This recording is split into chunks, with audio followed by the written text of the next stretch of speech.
Bienvenue sur Pays Turdolaire et la rubrique Tempo qui aujourd'hui vous présente les fêtes estivales des arts et spectacles vivants. Cela se passe à Saint-Amarin, dans le Haut-Rhin bien sûr. Nous sommes en compagnie aujourd'hui de Yana Nicole, artiste peintre, et l'organisateur donc de ce bel événement, Jean Sauze, président de l'association CAPSA. Alors d'où vous vient cette idée d'organiser ce festival ? Alors tout d'abord, bonjour à toutes et à tous. L'idée est venue l'année dernière en fait, grâce au Crédit Mutuel qui nous a beaucoup aidés. Et on a eu l'idée de faire vraiment une fête à vocation culturelle.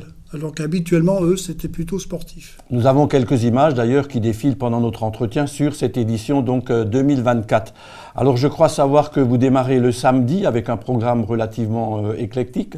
Alors samedi, oui, ça sera tout d'abord et avant tout du spectacle vivant avec un apéritif musical. Le petit groupe Jérémy la Musique sera au Cercle, dans les jardins.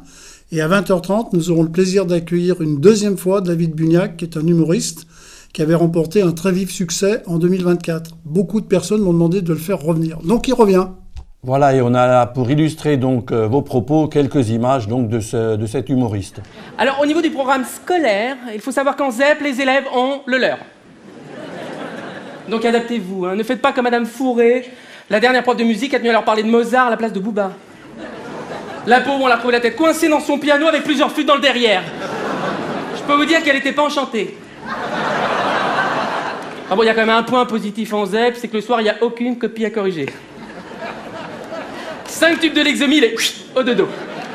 David Bugnac donc en spectacle aux fêtes estivales des arts et spectacles vivants à Saint-Amarin. Et si nous vous avons accueilli aujourd'hui, Yana, c'est parce que vous êtes artiste peintre, vous ne serez pas tout seul sur ce festival, 2 jours de présence avec notamment vos tableaux. Parlez-nous un peu de vos inspirations peut-être. Alors mes inspirations sont un petit peu diverses parce que je suis une autodidacte. Je me fais simplement plaisir en dessinant et en peignant.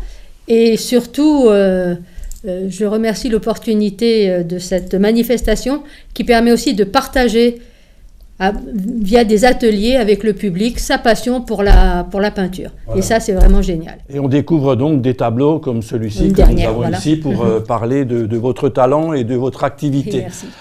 Jean, je crois savoir que Yana ne sera pas seule. Il y a d'autres peintres qui seront présents ce jour-là ? Oui, alors oui, bien sûr, il y aura d'autres peintres. Tout d'abord, il y a plusieurs associations qui participent à cette manifestation. Il y a l'association Sésame, il y a la Théa, il y aura le musée Céret, bien entendu. Et il y aura des peintres indépendants comme Dominique Bourgois, qui a quand même fait beaucoup de fresques dans le Haut-Rhin, et notamment chez nous, puisque les oiseaux qui sont au cercle, c'est lui qui les a peints sur les murs. Et il y aura Régine Fimbel, la professeure d'art plastique du collège de Saint-Amarin. Et ils seront accompagnés par des artistes du groupe Cartel qui a le magasin d'exposition au parc de Vesserlin. Donc beaucoup de tableaux à découvrir, je le rappelle, notamment les vôtres, Yana Nicole, ainsi que tous ceux que vous venez de citer. Un beau week-end en perspective, donc les 26 et 27 juillet, avec notamment des animations qui s'adressent à tous les publics. Jean, peut-être plus de précision pour ce beau dimanche ? Oui, alors tout d'abord, nous aurons Fripouille Circus pour les enfants, donc c'est à 14h30 dans les jardins du Cercle. Nous aurons aussi, comme l'année dernière, les balades patrimoniales qui seront animées par Sabine Poulet et Claudine Sauze, donc où elles expliquent un petit peu l'histoire de Saint-Amarin. Et puis nous aurons encore un petit événement à vocation musicale devant le musée Céret. Il y aura un quiz musical sur les musiques de films. Eh bien que voilà de belles choses qui se profilent à l'horizon. Je le rappelle, c'est les 26 et 27 juillet à Saint-Amarin avec des artistes peintres. Aujourd'hui avec nous, Yana Nicole et ses magnifiques peintures.